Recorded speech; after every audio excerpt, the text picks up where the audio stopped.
Hi, everybody. I am so happy that you are joining us today.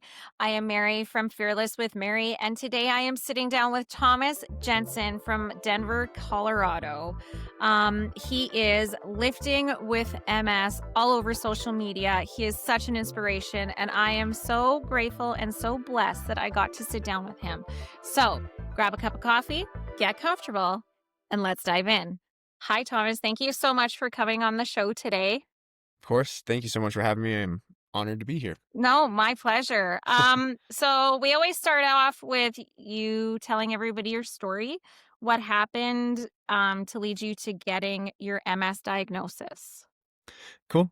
Um, so I guess I'm going to just rewind to a little bit before I had MS to kind of explain what my job looked like a little bit and then why the reason I went to the hospital was so needing to happen. So before I was diagnosed, I used to transport like $1 million car collections. So I would move like Lamborghinis, Rolls Royce, um, Huracans, like all kinds of stuff, Ferraris, Porsches. And I loved what I did. I loved the clients that we had, the relationships that we built because these people really trusted me with their product.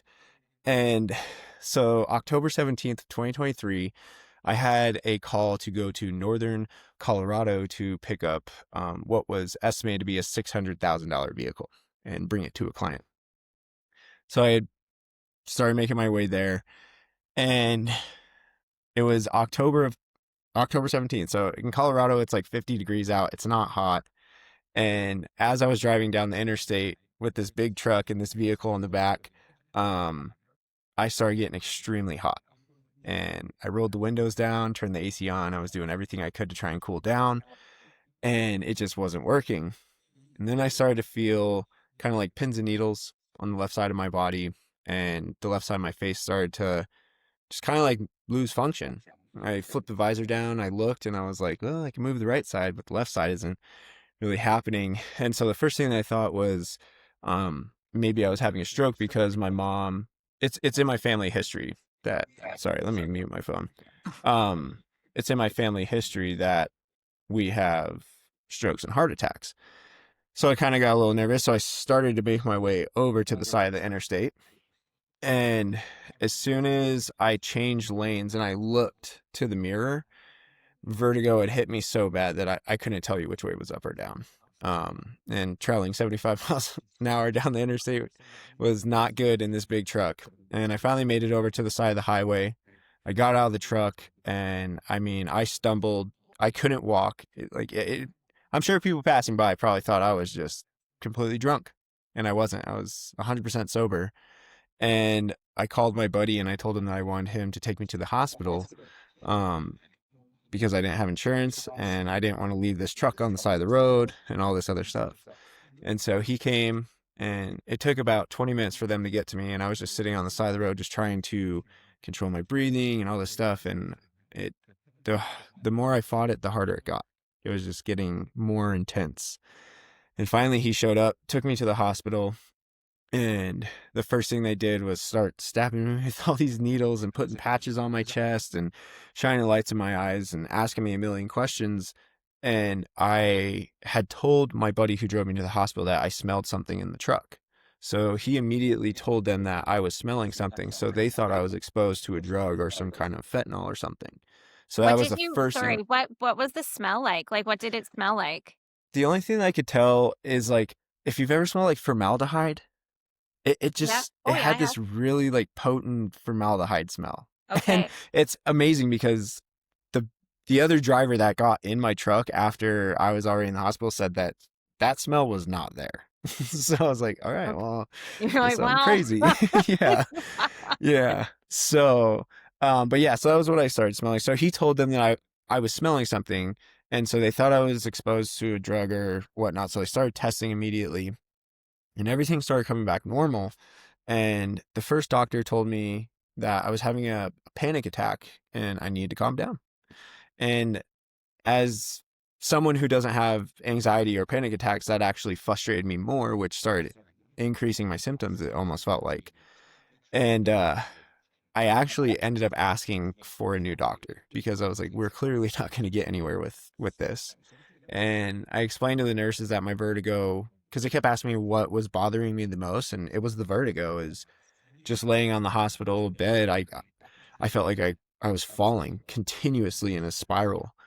And then the left side, my arm started locking up really bad. It was like spasticity from the shoulder all the way down.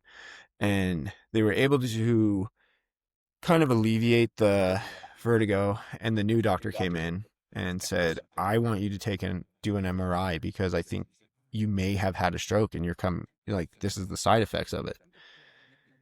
And I didn't have insurance, so I said no. Like, I'm not paying for all of this. This is unreal. Like, I just need whatever you could do to get me on my way. I need to get back to work. That was like literally all I kept thinking about.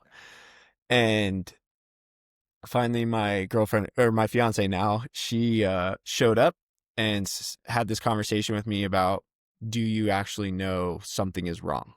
And it was just her and I in the room, and I said, yeah, there's something seriously wrong. And so she said, you need to take this MRI. And so I did. And they kept me overnight. And the next morning, they came into my room and they told both of us that I have one of two things. It's either multiple sclerosis or what they call microangiopathy. And obviously, it's multiple sclerosis because that's why I'm here.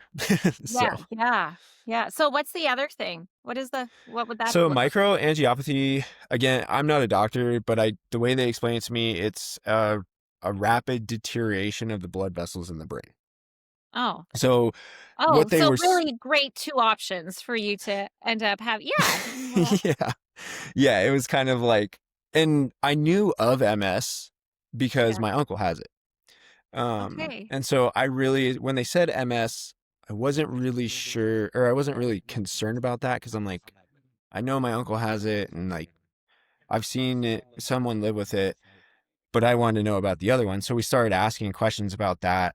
And he just kind of gave us like that brief description of like, it's it's a rapid decrease of the blood vessels in the brain and all this other stuff. And that kind of like freaked me out. And then my fiance didn't know what MS was. And she was like, what is MS? And I just told her, I was like, I'll talk to you about it here in a second. And he just looked at me and he literally said, he's like, we are leaning towards this being MS, and you need to see a specialist immediately. And I just remember leaning back in the chair or the hospital bed, and my fiance, she kept asking me like, what is that? Like, what is this? And I couldn't even answer her. I Mhm. just, I just got hit with all this like two possibilities of like life changing diseases. And yeah, so she started Googling it, and obviously I'm sure you can imagine how that went. So Doctor Google can be your friend or, like, the worst thing on the face of the planet, yeah, if you depending want to on know who's the looking worst at it. thing Yeah. possible first, go there. Yeah, 100%. Oh my goodness, that's Yeah. wild. So then you got formally diagnosed in March. Yeah, so between October of 2023 and March of 2024, that was the period where I was trying to see different neurologists to get officially diagnosed. Um, and I know my story, that's a really quick diagnosis process. I have talked and met a lot of people that it's like years of Really? trying to prove their symptoms or whatever it may be. So in my situation, I feel very blessed that I was able to get diagnosed so quickly. However, the first neurologist that I did see was a general neurologist, and I showed up. They looked at my imaging and they were like, "You don't have MS." And I was like, "I don't." And they're like, "No." They're like, "You have cluster migraines." I was like, "Oh, sweet." I was like, "So what does that mean?" And they're like, "Basically, we're just going to give you this prednisone and give you some Mhm. Botox injections and you're good." And I was like, "Oh, this is awesome. Like I'm so excited right now." Now, keep in mind, coming off of like leaving the hospital, I was on a cane for like 5 weeks. I couldn't get dressed by myself sometimes. Like I was not an independent individual. And for that to happen in the snap of a finger, for someone who's very independent, very motivating, and a go getter, that was hard. So when I heard the news, this is not MS, I was like, take that and run with it Mhm. because cool. Well, I had reached out to my uncle, told him what was going on, and he was an anesthesiologist his whole career here in Denver, so he's been in the medical field his whole life. And he said that I need to get a second opinion Mhm. before I just start taking prednisone and putting a mask over something that could be severe.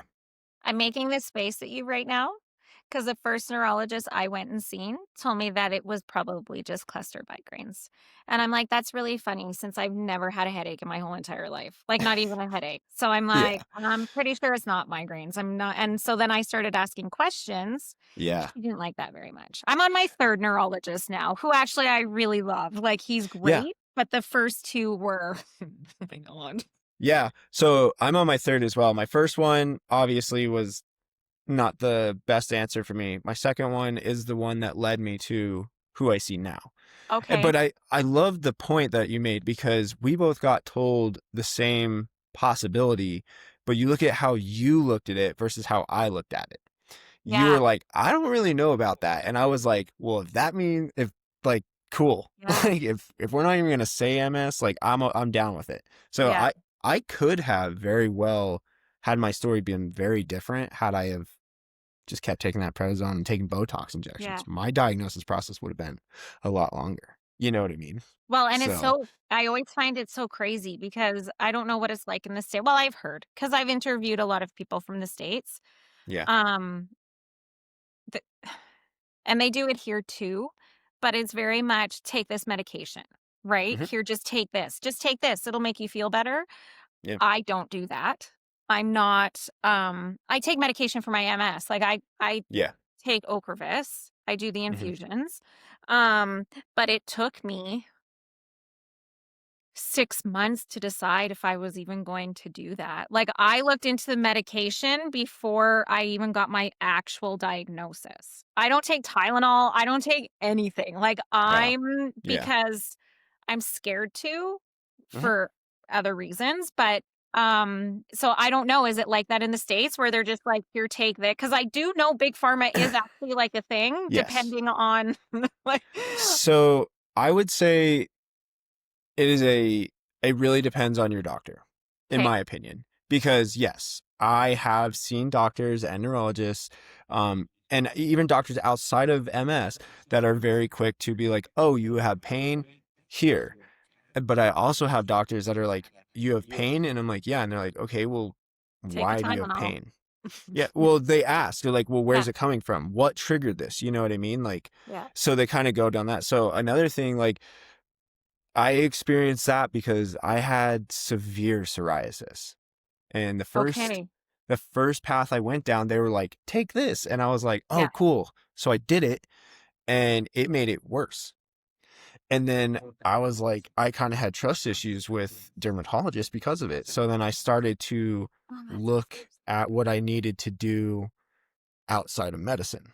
In my opinion and in my experience, I think there is a balance between holistic and medicine. me too. I tell people all the time that I think that the medication that you are taking, let's use MS for example, because that's what I speak on is the medication that I take for my MS is not the cure. It is a tool to help me live a better quality of life, which allows me the opportunity to take care of myself as a human being and then some. Yeah. You know what I mean? And Can I so have it's a like, yeah, sorry, I have another question for you. Do you so you said you have severe psoriasis. yep. Me too. Do you know that that's carried by the same gene as MS? I did. Did you and Yeah. eczema as well. Yeah. So, my whole life, Hmm. since I was about 2 years old, I have had severe eczema and then Hmm. psoriasis on the back of my head on this side.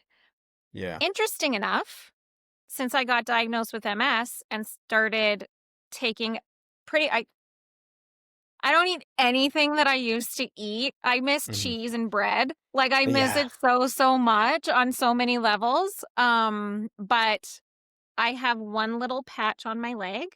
It's Mm. about that big, and that's all I've had since I got diagnosed with MS and changed my diet. So you really took the approach of gut health. 100%. So, and I'm trying Yeah. to figure out why I have that patch. I'm trying to figure out what it is that I'm eating that's upsetting my insides. And it's Yeah. so back to the dermatologist, because they'll say, oh, it's environmental. I'm like, no, it's not. And I've known that since I was like 20 something. I'm like, it's what Hmm. I'm putting into my body or Yeah. putting onto my body. Yeah. So, like, I'll go for a pedicure at one of Yeah. the pedicure places, and they always put on this lotion, but it's Hmm. perfumed. And I'm like, "You can't Yep. put that on me. You No. can't, because I'm gonna look like a freaking my legs are gonna flare up all over the Yeah. place if you put that on me." So, but what people don't realize is the lotions and stuff you put on your body, even your detergent that you use, your skin soaks it up and it goes into your cells. Yeah. Like, it's a thing, and yeah. Yeah. Anyway, I that's didn't my story. I got diagnosed with psoriasis in 2021. We thought it was like I was just Oh. having an allergic reaction to a detergent because it was just getting worse and worse and worse. And then next thing I knew, I was like wearing hoodies and everything, like trying to cover all my skin Yeah. because I didn't want people to see. And I finally went to a dermatologist, and as soon as I took my hoodie off or my shirt off, she was just like, "Oh yeah, you have like plaque psoriasis, bad." I was like, "Oh okay." So at least we know what it is. How do we treat this? Yeah. And obviously, the route that I was recommended didn't work for me. I know people who are on the medication that I was on, but it did not work for me. It never I worked ended, for me. yeah, I ended up going more the gut health route too. Um, Yeah. like I still wanted to live my life, so it's like if I go and have like a drink with friends, like I'm not gonna drink like a Coors Light or like a beer. Like I'll have like a glass of wine or something like that. There are certain Yeah. things that you learn over time that are going to cause that inflammation and that flare up. However, with all these autoimmunes that we're talking about, it's so crazy because every person I've talked to with psoriasis or MS, I you can hear it in their voice and just like who they are as a person. Like you're an entrepreneur and a business owner. That I do the same thing right now. We're very quick to stress. Yes. And I'm the type of person where I'm like, I'm stressing out because I'm stressed, because I know if I'm stressed, it's going to cause inflammation. So now I'm stressed that I'm stressed. You know what I mean? So it's Yeah. this domino effect. Yeah. Well, yeah, Yeah. it's so fun because I sold my shop because I can't Yeah. be stressed, Yeah. right? I sold my shop because it was so stressful, though. That's a Hmm. different beast than what I do now. Yeah. 100%, because that's employees, that's like it, Yeah. it it's crazy. But now I do keynote speaking, Yeah. which is stressful. It is stressful. So I've actually gone to my psychologist and had him hypnotize me to not actually get stressed out Yeah. about going on stage. Wow. That's so Yeah. crazy. Yeah. So the thing that I talk about all the time with stress is your your body stress is stress. It's Yeah. always going to be there. You're never going to live a stress-free life. Now, I always tell people that you have to learn how to deal with it in a way where, yes, this is the variable, it's happening to you. How are you addressing the variable? You know what I mean? And so it's kind of one of those things like if you look at a relationship with two people, a healthy relationship is two people versus the problem. Yeah. You know what I mean? So it's that same thing. It's like, how are you going to address the stress with the variable?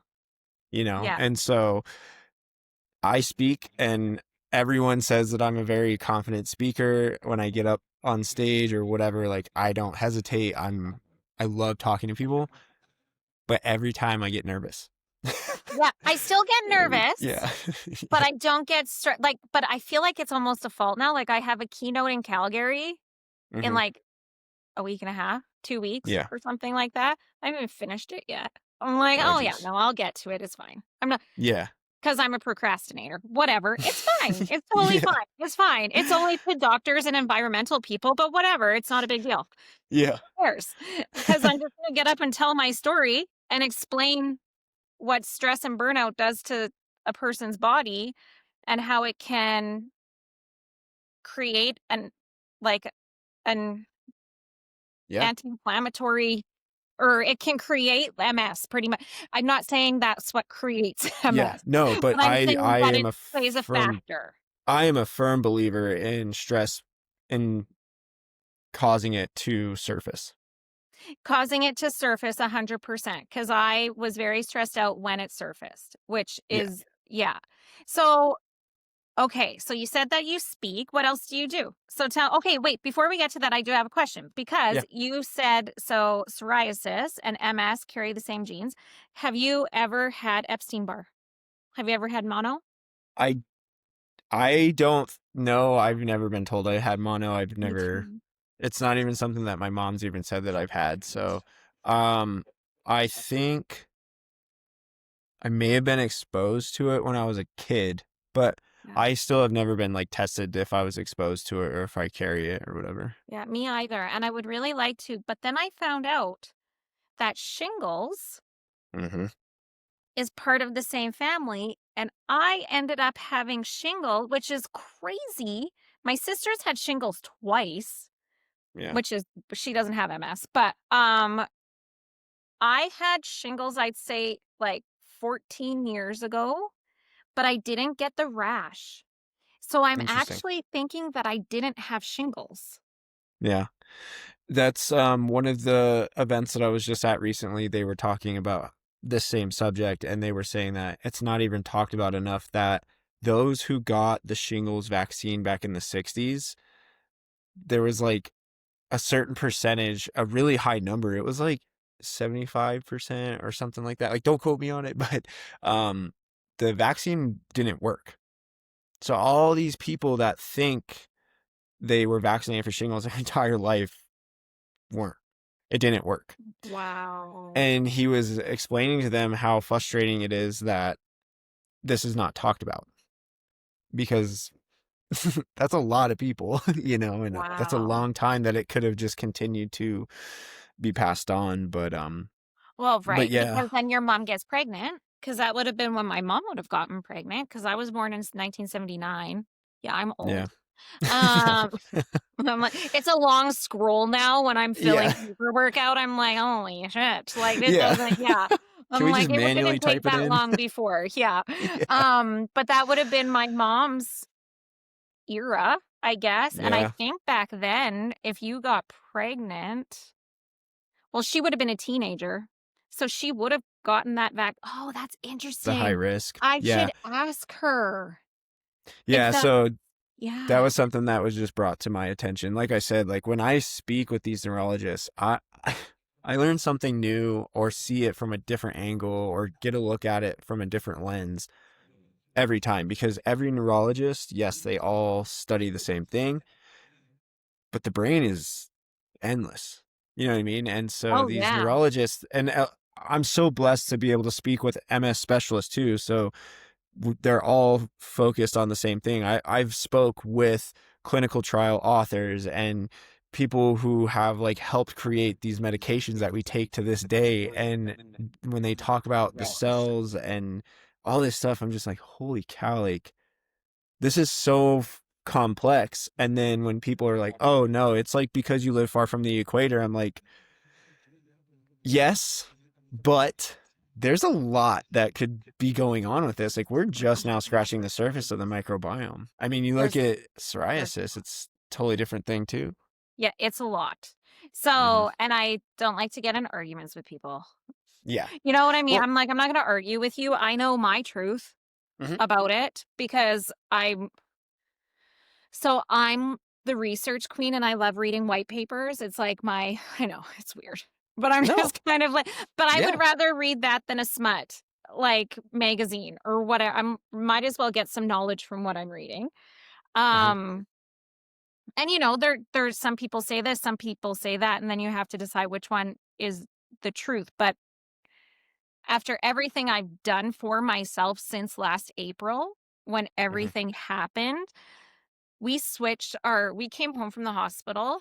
I think it took about 2 weeks, probably for sure. And we cleaned everything out, like everything went in the garbage, or we gave stuff away, food away, whichever it was. Hmm. Um, And then now, like, I eat anti-inflammatory, and it's hard, right? Because, like, I actually was at an award ceremony on Saturday, and I had to send in I'm like, gluten-free, dairy-free, Yeah. sugar-free, like, and I'm like they're like, "Oh, is it an allergy?" I'm like, "I have MS." Like, it's just Yeah. easier for me to say, "I have MS, I can't eat any of that," Yeah. where other people do, and that's whatever, but, Yeah. But because it like, works, like, I have one girlfriend who has MS, and she swears by, like, dairy. She mhm. drinks a glass of milk a day for her bones, and she's great. She's amazing, and she's, like, been through the ringer for it, for sure. But anyways, I'm, But you like, have to on the remember, like, your DNA is not Yeah, the same as anybody else's. So what yeah, works for you may not work for somebody else. And yeah, that's why, like, I tell people all the time, like medication is a perfect example. Like, yeah. I know with medication, like, it's so scary for people, but I'm like, What look, medication are you on? I'm on Briumvi. Oh, we don't have that here. It is the newest medication to the market. It's a 1 hour infusion every 6 months. So it's very similar to yours, No, but it's it's only not. 1 hour. I'm there for 4 hours. Well, yeah, I was like, yeah, it's the same type of therapy, Yeah, but yeah. So I tell people all the time, I'm like, I believe in getting on high efficacy medication just because of what data shows, what statistics show, um, and why it's there. And treating this sooner than later, in my opinion, is the right route. But I tell people all the time, if you're gonna decide to do medication, like, you need to find the one that fits you. That means it fits your lifestyle, it fits what you believe, and it fits, how you want it to be administered. Check your boxes. Just yeah. because it checks my boxes doesn't mean it checks your boxes. Like, I was speaking at an event and they asked me, like, do you have side effects? And I was like, I mean, I have, infusion reactions because it's depleting It's my B literally cells at a poison going crazy into your fast blood. rate. Yeah, Yeah. So I'm eh like, but that's why we take, the histamines. yeah. And they're like, oh, well, I mean, I wouldn't want to take a antihistamine if that's required for the medication. I'm like, okay, well, obviously it doesn't check your boxes. You know what I mean? So it's like going back to the dairy versus the, you know, Non-dairy. what did you say? The gluten. Yeah. There are people who have reached out to me on Facebook and Instagram and actually been offended by my approach with MS Okay, so tell me because your approach. Lay it on me. I wanna know. okay, so the biggest, like, what it boils down to is when I was diagnosed with MS, I just kept asking a bunch of questions on what is it? What is it doing? What's its goal? And so it came down to this theory that MS's goal is to disrupt the communication between my mind and my body, my brain and my body. So I'm competitive. And I said, cool. So that means I need to build the strongest connection between my brain and my body at all times. And so that's why I chose to do fitness and bodybuilding to an extreme, because bodybuilding is a very extreme way to do mind to muscle connection in the Mhm. gym. It also is an extreme way to build discipline with your diet because you want to look a certain way. And so it forces you to work extremely hard. And so and what I love telling people is there are two approaches with bodybuilding that a lot of the things I do in bodybuilding I can relate to with MS. With bodybuilding though, the one thing that I love about it is even when I'm like depleted, like my last show, um, you know, I was 174 pounds on stage. I was eating like rice cakes and just barely having enough water. And like, I just looked drained. So you can imagine feeling MS fatigue on top of only having 1,400 calories for the day, Oh, god. hardly any water, but I smiled in every photo and every person I talked to, I was just so happy because I wanted to show people a physical representation that if you truly love who you are as a person and what you do, there's always passion in the process, and there's always passion in the pain. And Yeah, so like with MS, it's that same thing. It's like we have all these things, all these variables that impact us, like days where like getting up and making a cup of coffee is the hardest thing we're going to do all day and we just want to be in bed all day. But it's like, if you truly love who you are and what you do with your life, you give yourself grace to have that day. Yeah. And Yeah. so I did that. Yeah. But yeah, I've had people that are like, oh, well, you know, not all of us can do what you do and this and that. And I'm like, have you tried? Well, you can't. Well, this is okay. Yes. Because so I'm kind of upset though.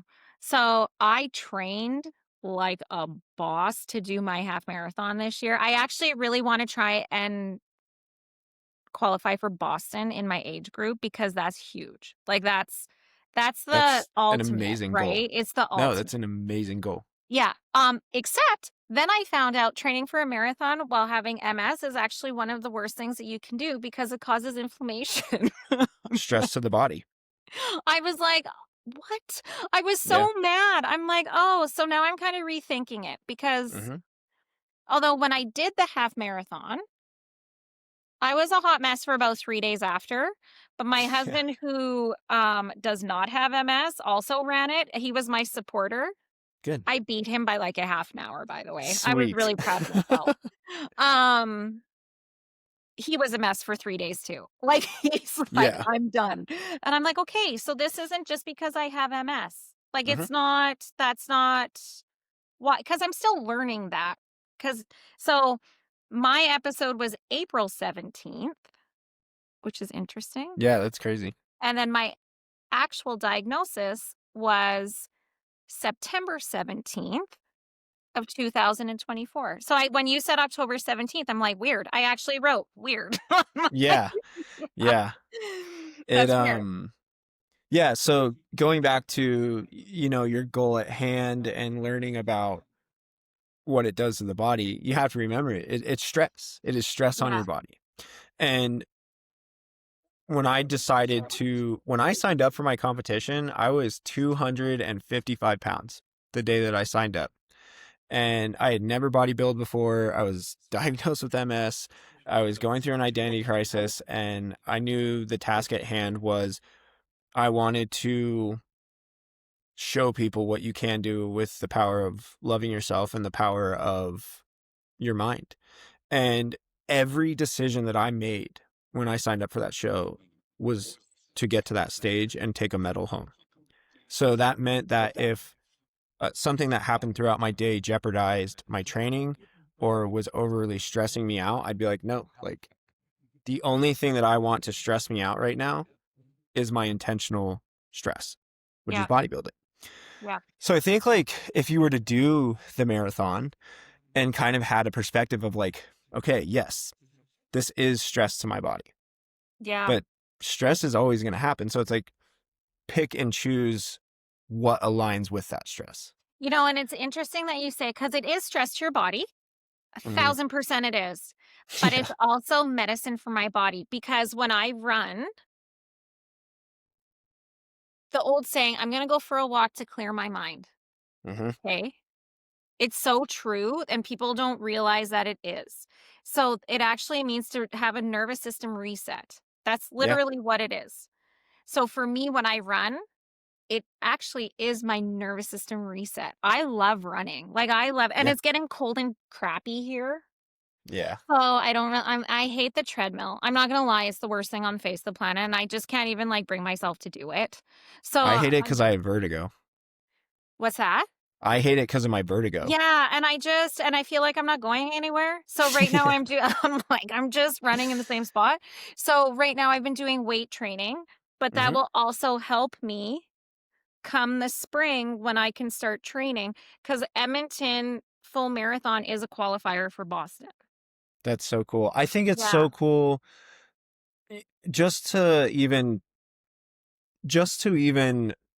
set a goal like that is huge Yeah. because it the team that I'm the team that I built for like my fitness clients and stuff, it's called Team Defiant because I want Okay. people to defy the odds, their strength in defiance.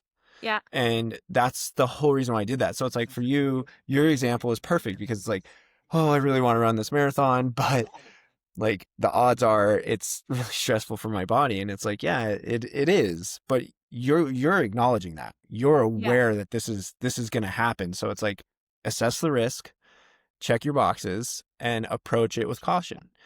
I try and tell people that if you want to go climb Mount Everest, if that's what you want to do and you have MS and you're assessing the risk, you're checking off your boxes, and you have a support group behind you and with you, I don't see a reason why you can't try.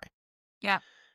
You know what I Yeah. mean? Like, now, if you were to do it alone, probably might want to double Yeah, like, think I that. don't feel like, although my husband did say after running the half marathon, he's like, "Yeah, you're on your own for that one." He's like, "I'll show up and I'll, like, support you, but I'm not doing that with you again." He's a weight But guy. yeah, He's an Olympic, I like power lifter. powerlifting. No, he's an Yeah. Olympic weightlifter, it's different. Oh, And so then, their form is like like, graded. perfect, and he's a Yeah. jujitsu guy. Like, he's, like, whatever belt, I don't even know.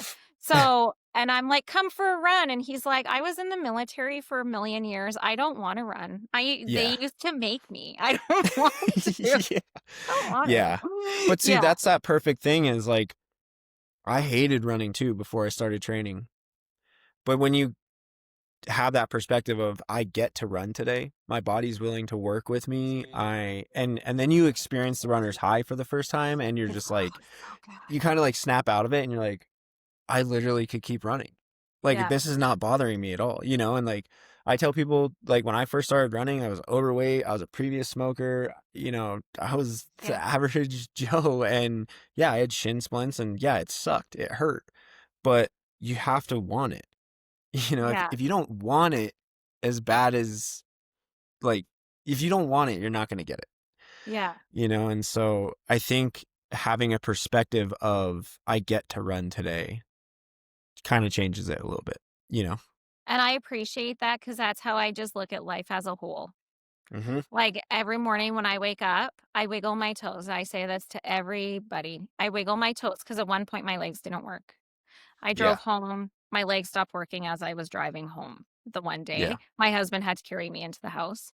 Hmm. Um, so every morning I wake up and I wiggle my toes and I'm like, "Oh, it's gonna be a good day today." Yeah. Right? Like, it's gonna be a good day today because I get to do this. Yeah. And that's that thing is like, it takes time to learn that. I mean, I'm sure you've had it too. There are days where it will start out fine. You will be cruising, and then all of a sudden you just get hit with a wall. Yeah. It's like, oh man. And I think for me, I've always been the type of person where if I have started something, like, I'm finishing it. Yes. And Yeah. I've learned how to walk away with something being incomplete, but it doesn't mean that I'm never going to complete it. Yeah. And what a simple thing that I did, that taught me that is I bought a Lego Lamborghini, Okay. and my fine motor skills have kind of gotten a little crappy. And Yeah. I used to wrench on cars my whole life. I was always a mechanic, and I started like building this Lego, and I would just like start shaking, or I couldn't grip it, and I just get frustrated. And I was like, all right, I'm gonna walk away. And then I'd come back. And it took so long because, like, you see like kids like build these Legos like 30 minutes or 10 minutes on TikTok. And I'm like, but it took me like almost a month. But when I finished it, I was like, dang, like, that right there taught me it's okay to start, work at it until I can't, drop it, and then pick it back up. Yeah. You know, I like to put things into like a physical perspective of like what's going on inside my head. Yeah. No, I love that. I love that. What type of MS do you have? I have relapsing remitting, Yeah, you have RR. Yeah. which I don't know. You said you like research. I don't know if you've heard about the new way. I don't know if they're doing it up there, but the new way that they're going to be diagnosing MS is going to be very different. Oh, So like if you're what? Oh, I had listening to to have this, spinal taps and everything. oh It yeah, was like I had a spinal yeah. tap. Well, so I'm not saying the process of getting Oh. diagnosed is going to be different. I had a spinal tap too, but Yeah. the like when I got diagnosed, I was told you have RRMS. So there may be people that listen to this that are like, wait, I was told I have MS, but I wasn't told anything about that, what you're talking about. They're trying to make a new way of doing it where it's like, it's either progressive or not, period. It's either inflammation MS or progressive MS, and that's it. That's the Oh. approach that they're trying to take. And from what I understand, it's because it's a way for insurance companies to do a little bit more negotiating, unfortunately. What? Yeah, so it sounds like they're in the works of getting rid of the, CIS, RRMS, secondary, and progressive. It's just going to be you have progressive active or you have inflammation. Oh, Yeah. I don't know if I like that. I don't. So Yeah, I don't know if I like that because then that will be an issue for our medication, won't it? that's why I said like, and I don't again, know if like it I'm will not be a in Canada. doctor. I don't know if it Yeah. will be in Canada like the States, though. Yeah, If that's why I it'll, said like briefly yeah. that it kind of allows like a negotiation a little bit. Because right now I know a few people that I didn't have to deal with it, but they have to prove that they have to fail a medication like twice before they can get on like a big one. Which I'm like, that is so What do you mean wrong. they'd have to fail it? What? Like they try a medication, it doesn't work, they show that they had a relapse or they show active, progression, and they're Okay. like, oh, okay, now we'll approve you for like a high efficacy. Like Like, Ocrevus or something. yeah. I'm Yeah. like, so it just blows my mind that That's that's so even a stupid. thing. That's the Yeah. stupidest thing. Why would you? Yeah. Okay. Why would you not want to try and nip it in the butt? I know you and I both know, but we won't go into Yeah. that right now. Uh, uh Yeah. the uh the pharma side of things is really unfortunate in the States. And that's a big reason why in my story I tell people all the time that I didn't have insurance when I first got diagnosed. And I understand, you know, Yeah. It works the different problem. here. It does Does work it? different here. Um, so we have free healthcare. Calm down. It's not like it's not what you think it is, but we have free healthcare. So we can all go to the hospital and not get charged for it. Oh Like, we yeah. don't get charged for an emergency. We get to go to the hospital if something happens. That being said, to get my MRI, I was in the hospital in April. They wanted to book my MRI in July. So Wow. my husband sat on the cancellation line, Yeah. like calling back every like 2 minutes until they got me in the next day because they had a Hmm. cancellation. I think he actually just annoyed them to the point that they were like, sure, like she can come in. Yeah. So we didn't have to pay for that, but we do. So that being said, we don't have the option to pay for healthcare, Mm, right? So we have free yeah. healthcare, which isn't, it's okay. It's all right. It's actually shit. We have a horrible healthcare system.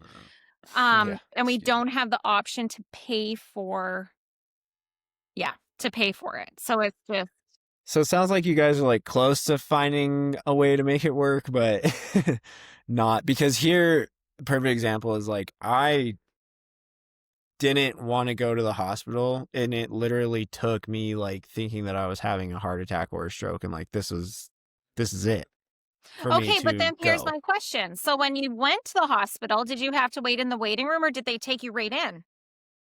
They took me right in because of how much distress I was in.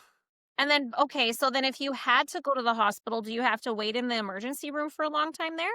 Oh yeah. There was a I lacerated my arm all the way down to the bone years ago and I walked in with like the belt as a tourniquet. I had my shirt wrapped around. She asked why I was in, and I like said, "Oh, I cut my arm open." She's like, "Okay, have a seat. We'll be with you in a little bit." I was over there for like 20, maybe 15, 20 minutes. And finally the nurse called me back and she's like, "All right, let's take a look at this." And yeah, it was all the way down to the bone, just lacerated and just pale as could be because I had tightened a belt on my arm so bad. But yeah, I was just sitting over there with my own arm just wide Oh, open.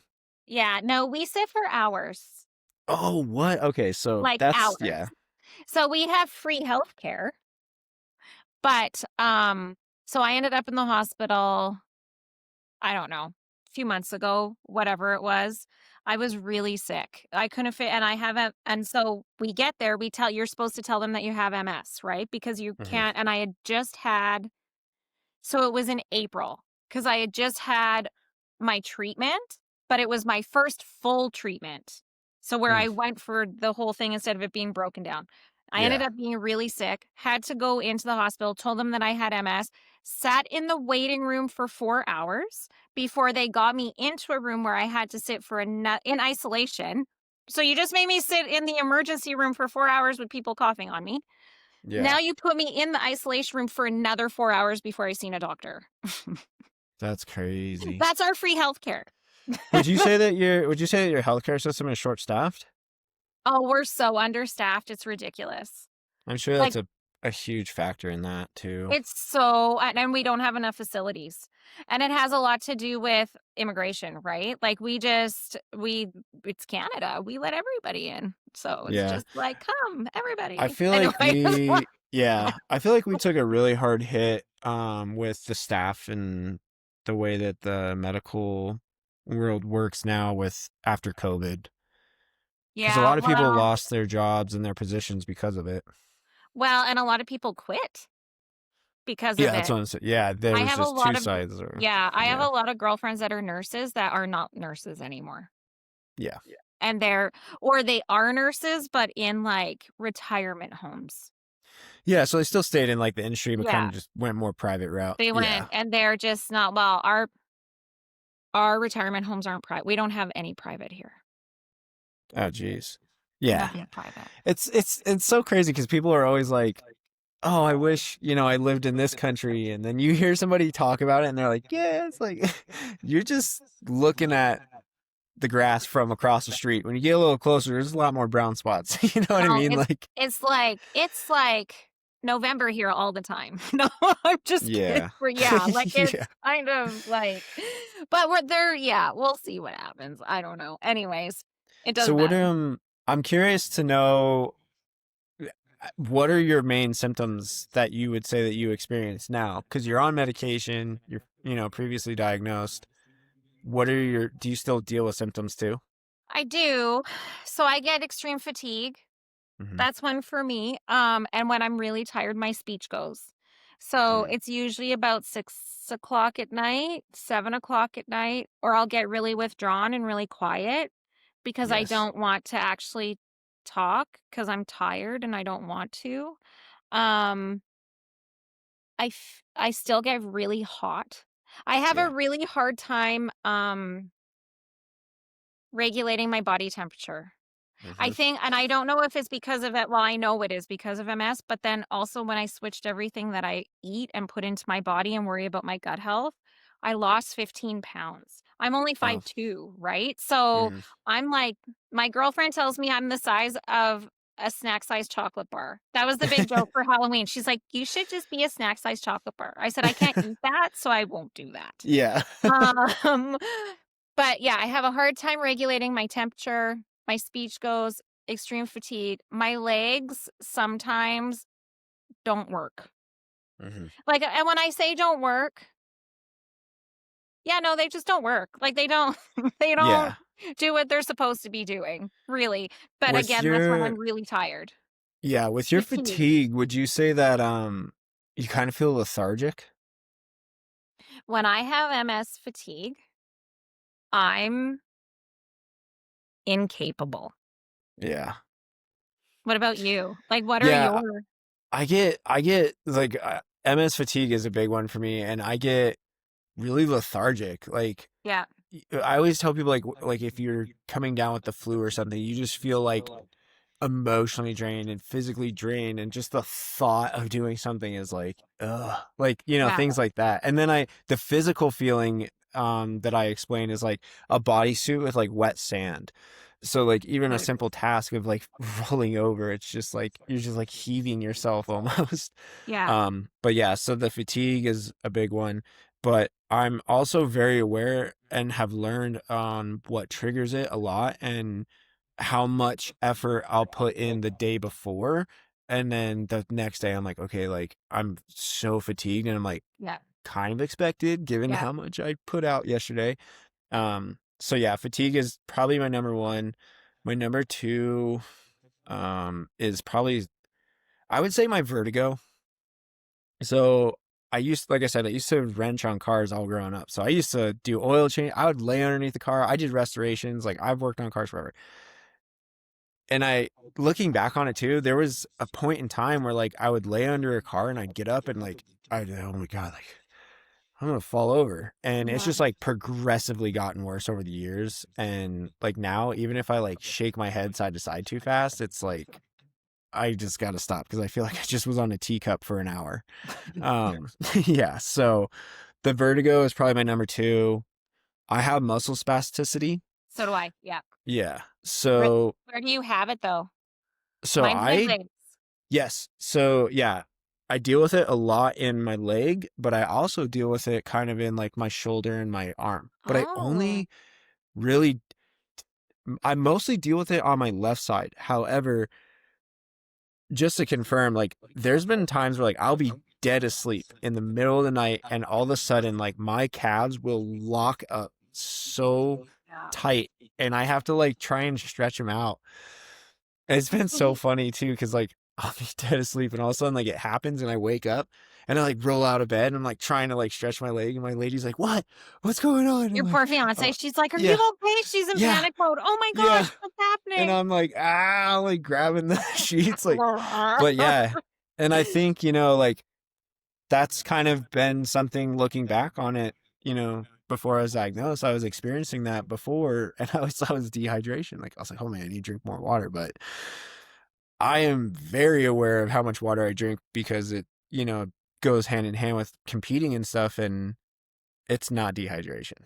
Yeah, I feel So like I'm overly hydrated now to the point where I'm like, okay, I could lay off a little bit. Like, yeah, yeah. yeah, Um, yeah. so the spasticity, okay. I don't know if you want whatever. So my neurologist, he's the think outside of the box doctor, and I Uh-huh, love him. So I get it in my legs every single night. uh-huh. Do you know what a grounding sheet is? No. Oh, so I have a grounding sheet, Uh-huh. which is amazing. So it's to help get rid of the inflammation in your body. My doctor didn't tell me to get it. I just researched it. It's like grounding outside. When you go outside with no shoes on, you stand in the grass. Yeah. It actually helps pull the inflammation out of your body because Interesting. you're connecting to the earth. How does the blanket connect? What does the blanket connect to? So I have a grounding sheet. So the grounding, it's not a, it's not like an actual plug in. You know how you have a plug in and it's like the three prong, Yes. like it does it. So this one's just the middle one. Oh, And so you plug it into the wall and that's the grounding thing that goes into the ground from the house to yeah. make sure that you don't get electrocuted in your house kind of thing, right? Like it's Yeah. your grounding thing for your Yeah. house, but it goes right into the earth. So you plug it into that and then you Interesting. have a little stick to check to make sure it's a grid, to make sure that the grid is on. Okay. Hmm. It's really cool. So I have my grounding sheet. But what comes with my grounding sheet is so when I lay down, my legs every night are like fireworks. And I try to Mm. explain this to people. It's like, and it's not just for, one or two. You know how when you were a kid, you would get like a spasm or something and you would think it Yeah. was really funny. And like even my husband will he's like, oh, look, haha. I'm like, okay, my face does that. My eye does it. It makes me crazy. But my Yeah. legs will do fireworks all night until I could Yeah. fall asleep. So my doctor actually gave me Parkinson's disease medication for really, really bad nights that Wow. help with restless leg syndrome. Interesting. Yes, and it's magical. Huh. That's crazy. I was prescribed different medications. I was uh prescribed a stimulant for my fatigue, and I was also prescribed a medication for my vertigo. And I had asked my doctor if she was okay if I started doing like THC or CBD to help with sleep and stuff like that. The competition that I went for, if I had taken any of those, I would have been disqualified because I wouldn't have been considered a natural athlete. So that was another decision that I had to make, and I ended up getting off of all of it during Is my it legal entire in prep. Colorado? Yeah, all of Oh, it is legal. It's just because I was competing as a natural athlete in bodybuilding, they didn't want any kind of stimulant or any kind of unnatural factor that could be used for an advantage to winning a oh, you're competition. meaning the medication that she said, or the No, THC? all three of them. Oh, all of So it. the division that I was in, they were like, you can't take a stimulant because that would make your workouts more intense. The meclizine, they couldn't verify anything about it. The THC was an absolute no-go because it was a federal, or, it was a regulated competition. Yeah. And so that was a decision I had to make, was like, how am I going to manage my symptoms Yeah. if I don't have all this stuff? And so going to your grounding thing, it forced me to like be more present in, like, if I started feeling spasticity or something, like, okay, like, like woo saw, like go outside, take a walk, like, Yeah. like my body's obviously trying to get my attention. And so I actually don't take my stimulant, if at all. I rarely take my vertigo medication. We've thought about maybe doing the THC and the CBD again now that I'm off season. But I don't know. I mean, CBD is great. yeah. THC, I get too loopy. I'm like, I don't know. I'm like, I feel like I'm in high school when it used to be illegal. Because in Canada, it's like California here, man. Oh, Actually, I shouldn't really? say Oh, that. They're actually strict in California. When we were there, they were strict. I was like, what is happening right now? I it's should pretty say, loose around here. yeah, Canada's like New York. Oh, Everybody just walks around like it's a cigarette. It's weird. It's wild. It's like it's a yeah. thing. So Colorado was the first state to legalize it. Like Okay, we are known for it. Like when we there you went to New go. York, yeah, when we went to New York, my fiance, she is a user and we went to the dispensary and the guy was like, "Oh, this is some good stuff, blah blah." He's like, "Where are you guys from?" And we were like, "Denver." And he's like, "Oh, this stuff is shit." He's like, "This Yeah, is yeah, this is I know. nothing." When we were in New Yeah. York, my husband, whatever. Anyway, we were in New York and he asked it, he's like, "Oh, where are you guys from?" We're like, "Oh, Canada." He's like, "Oh." He's like, Yeah. "This isn't your." I'm This like, is "We're a province over from BC." And he yeah. was like, "Oh, yeah, this is probably a waste of your money." Is Yeah, this actually is what he overpriced and underrated. yeah, I'm just gonna be blunt. That's what it they is. pretty much did It's with fine. us. It's fine. Yeah. I have nothing against it. I know one of the support groups that I go to, a lot of the people in there, use it and swear by it. And it just goes one of those things where, um, like I said, like if it checks your boxes and it works for you, great, but it doesn't work for everybody. And, Yeah. I love that there's a balance of people out there that are like, it's not for me. And then there's people there, it is for me. And then kind of people in the middle where it's like, I mean, I didn't really see like a crazy significant difference, Yeah. kind of a thing. So, I am a very open-minded person. Me too. Earlier, you had mentioned like arguing and or, like, not getting an argument. And like I'm the type of person where I'm like, I'm not arguing, and I don't like to argue either. But I love to hear other views and other sides, and I love when people actually have value behind what they're saying. You know Yes. what I mean? Yes. So when I I get say I agitated don't when wanna get in an argument, mine is more so for really close-minded people. yeah. 'Cause I'm just like, it doesn't matter what I'm going to say to you. Hmm. You don't wanna hear what I have to say, even though I want to hear what you have to say, right? Like, Yeah. it's yeah, 'cause there's some people that swear it's from vaccinations, and I'm like, "It very well could be, but I'm not a doctor, and I Yeah. can't say one way or the other on that." You know what I'm saying? But for the Yeah. CBD and everything like that, I use CBD cream every night on my right side because it's Hmm. always in pain, and if I Yeah. don't have it, I can't sleep. The thing. Yeah. I So started with I don't take any like CBD or THC, like I don't do any of that. Now I've debated about it, but I just want to go as long as I can mhm, without the stimulant, without the yep, vertigo medicine, without these other things, and only really have my infusion be the thing that's, helping with keeping that. MS at bay, Yeah, essentially. yeah. Um, The CBD isn't really it's more because I have excruciating pain in my right hip, which like is a chronic pain. it's a chronic. I think Yeah. it's from running. To Oh, well, no, yeah. I shouldn't actually even say that because I found out it's not from running. It's Oh. actually my nerve endings in my hip, Mm. which it's to do with MS. I went to the physio, whatever. Anyway, so I just have a lotion. It's just CBD. It's not Yeah. THC. And it just it's minty, so it Mm. cools my skin down too because I get so hot at night. But Yeah. aside from that, the only thing that I take is my Ocrevus, and then if my legs are to the point that I can't move, like they're moving so bad that I can't, like they're restless leg syndrome, I Hmm. have like a one-off pill that I can take, the Parkinson's disease stuff. That's it. Yeah. That's all I take. Yeah. And I love that approach because it's like, okay, like I have this if I need it Yeah. and when I need it. You know what I Yeah. mean? And I think it's really smart, in my opinion, to only have that stuff when you absolutely need it, because you don't want to take it so much that you rely on it, because if you run out and you don't have it, like you're going to freak out Yeah. because you don't know how to manage it without that. Yeah. Or if it takes Yes. the doctor 2 or 3 days to send a script to the pharmacy to get a refill, right? Like it's Yeah. not, because it's not a prescription that you use every single day anyways. Yeah.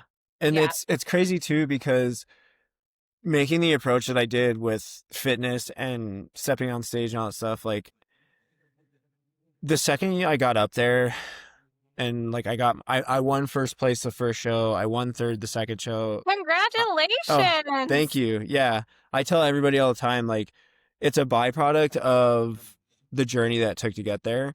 And I tell people all the time that you don't look back and think about all the great times you had. You look back at all the misery and all Yeah. the crap you went through to get there. And so like that's why in my social media I talk about like embracing the lows, because if you can embrace the low, then the high means that much more. And my point is like I became comfortable being uncomfortable because of MS. And Mhm. so I was able to take that mindset into bodybuilding and physique and things like that. And it's something that people with MS, like you have the ability to do that. Like Mhm. you're uncomfortable and you're surrounded by a bunch of people, or you're out in public and you're just like, oh my God, like I just feel like crap right now. You know what I mean? Yeah. But people wouldn't even know that. Like I can't even tell you how many times people are like, you don't look like you have MS. And I'm like, yeah, I know. It like training yourself to become comfortable being uncomfortable is like literally a superpower that's hidden inside of everybody. And Yeah. it's goes back to that medication. It's like, yes, my legs are freaking out right now. I'm at a convention 30 minutes away from the house. You know what I mean? Like Yeah. I'm comfortable right now, but I'm uncomfortable, you know? Yeah. No, and it's so so I'm at this award ceremony on Saturday, and because I have pain in my hips. So I actually sit on the edge of my seat because I'm 5'2". This is what people don't realize. I need to be able to have my feet on the ground. Mm-hmm. So if I sit all the way back, my feet don't hit the ground because I'm this big, right? Yeah. So I'm sitting like this and I'm leaning back. So it looks like I'm slouching and I have my leg crossed. It was my category that came up Mm. anyways to see who won. And she's like, sit up. Like, and I was like, yeah, no, I'm super good. Like, I don't know what to tell you. I'm so good. I'm just going to sit here. And because I think people forget Mm-hmm.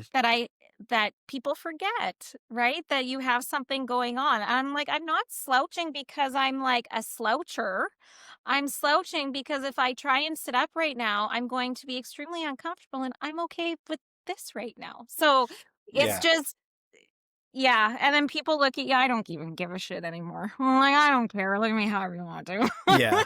I love it because like it's all about flipping perspective. Like that's my whole approach with life. That's my whole approach with like everything. But I love it because like, you know, I was told they were like, you don't have to compete in this division. And I was like, I want to though, because I Yeah. want to be able to place and be like, and I have MS. Yeah. Like I did all of this. I did everything you did and then some because I beat you and I have MS. And I Like have that's how, MS. yeah, Yeah. that was like my approach. So like every event that I go to, that's the biggest point of my story. When I first started in fitness, I was doing CrossFit. I tried CrossFit. It was insane. I loved it. It was super cool. However, it was triggering my symptoms left and right. And people kept asking me, like, you know, why aren't you doing CrossFit? Or, hey, you should come do this. CrossFit with us? And I'm like, I would, but I have MS. Like, I kept saying this. And it was driving me nuts. And then finally, I did a lifting competition. I deadlift like this crazy amount of weight, and I didn't know I was supposed to only do 1 rep, so I did it twice. And I went up and down with it, and I turned around. I literally like put my cane down, walked up to this barbell. There was like 580 pounds on the deadlift, and I like did it twice, not knowing. And like I grabbed my cane, and like all these guys were just like, holy crap, dude. And I was like answering all their questions. And at the end of it, I said, you know, the crazy part is, they were like, what? I was like, and I have MS.